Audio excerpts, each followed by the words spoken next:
Louis Pasteur was the chemist who has gone down in history as one of the fathers of microbiology. He is famous for several accomplishments that changed science as we know it, including the pasteurization process of killing bacteria from liquids and paving the way for immunology by creating life-saving vaccines. These accomplishments are just the tip of the iceberg because without Pasteur's revolutionary germ theory, modern medicine would not be anything like it is today. In this video, we are talking about life and work of Louis Pasteur and why he was one of the greatest minds in history.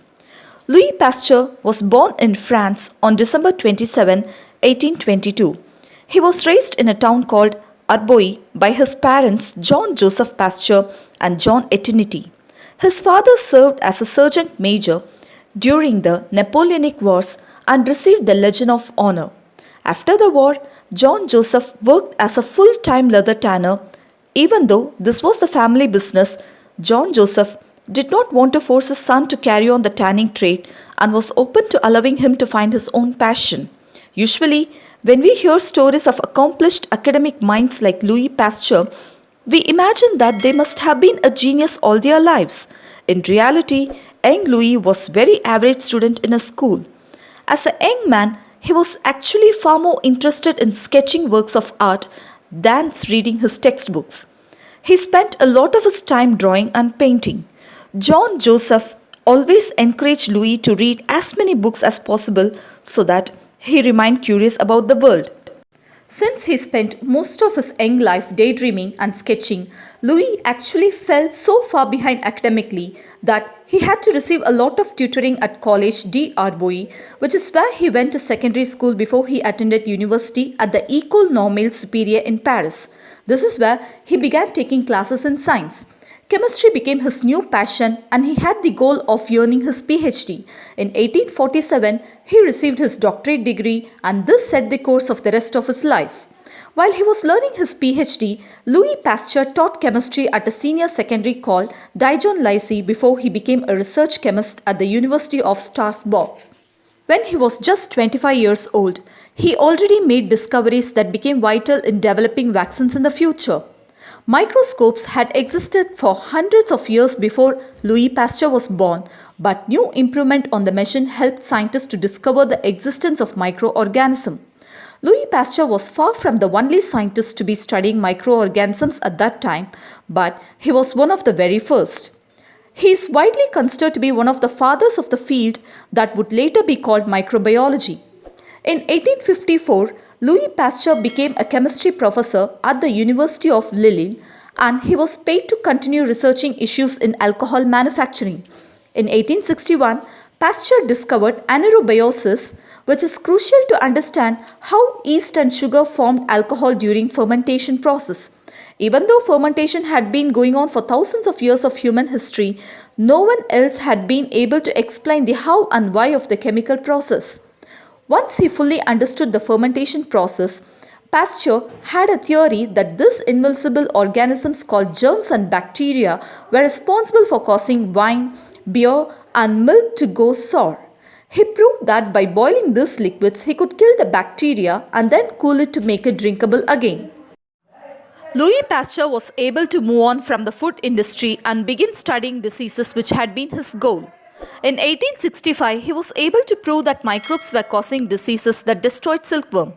He was able to develop a prevention for contamination and save the silk-making industry around the world.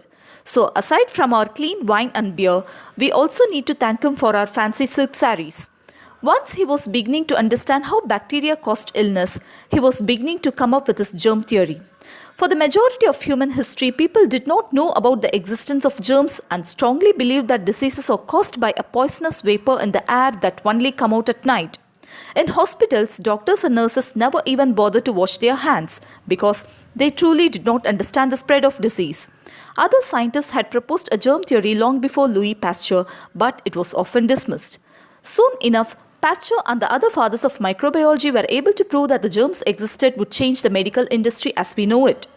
In 1868, Louis Pasteur was just 46 years old when he suffered a severe stroke and he became partially paralyzed. His wife Mary nursed him back to health and encouraged him to heal, so that they could both return to continue their life's work of curing disease. 8 years later, in 1876, Louis Pasteur made his first major breaking through since having his stroke. Many scientists thought that microbial life generated from air alone. Pasteur did not believe that air was responsible and disproved the doctrine of spontaneous generation. He performed experiments that showed that without contamination, microorganisms could not develop. His first important work in the field of vaccination came in 1879 while studying a disease called chicken cholera. In the 19th century, rabies was a much dreaded disease, and Pasteur and his colleagues began working on a vaccine. They experimented on infected rabbits and developed a vaccine that they tested on 50 dogs. But the vaccine was yet to be tested on a human being. In 1885, Louis Pasteur tested rabies vaccine on a 9-year-old boy, Joseph Meister, who was bitten by a rabid dog and treated him successfully. In 1887, he established the Pasteur Institute in Paris and served as its director for the rest of his life. In 1883, he became a foreign member of the Royal Netherlands Academy of Arts and Science. In 1895, while still working part-time at his labs, he suffered the first of final series of stroke. Louis Pasteur died on September 28, 1895. His body is now in a crypt in the Pasteur Institute, but his work has lived on far after his passing. Today, we still use pasteurization in the food industry, and his breakthroughs in medicine were just the beginning. Other scientists began to use the same methods to create vaccines for diseases that had once killed thousands of people. There is no telling just how many millions of people would have died without the work that he was able to accomplish. Louis Pasteur's last words were, "One must work, one must work. I have done what I could."